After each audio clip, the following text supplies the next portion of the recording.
তুমি অসুস্থ প্রচণ্ড, কোনোভাবেই তুমি পারবা না, তো ঠিক আছে, ফামান কানা মিনকুম মারিদান,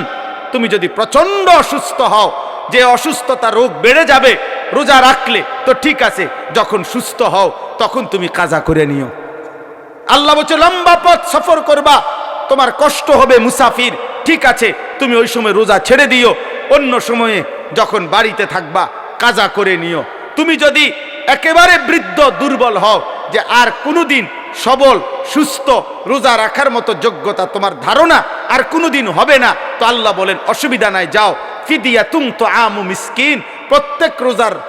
বিনিময়ে এক সাদকায়ে ফিতির, রমজানে যে ফিতরা দেন এই ফিতরা পরিমাণ একজন মিসকিনকে খাবার বা সমপরিমাণ মূল্য তুমি দিয়ে দাও। আল্লাহ বলেন সব রকমের সুযোগ রাখছি, প্রচণ্ড দুর্বল হলে কি করবা, মুসাফির হইলে কি করবা, একেবারে বৃদ্ধ হইলে কি করবা,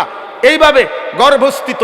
নারী যার গর্ভে বাচ্চা আছে তার জন্য কি করতে হবে আল্লাহ তাআলা বলেন, আলাদা আলাদা করে বলছি, কঠিন কিছু বলি নাই। সন্ধ্যা থেকে নিয়ে সুবহে সাদিক পর্যন্ত খাও, পান করো, স্বামী স্ত্রী মিলামেশা করো, সুবহে সাদিক থেকে সূর্যাস্ত পর্যন্ত শুধু এইটুকু সময় খাদ্য খাবার থেকে বিরত থাকো, শেষ দশক এতেকাফের চেষ্টা করো, বেজর রাত্রিগুলো সবে কদর তালাশ করো, গুনাহ কইরো না, বাজারে তো সারা বছরই যাইতে পারবা, কাপড় লুঙ্গি শার্ট শাড়ি থ্রি পিস জুতা এ তো সারা বছরই কিনতে পারবা, একটা মাস আমি রহমত দেই, মাগফিরাত দেই, নাজাত দেই,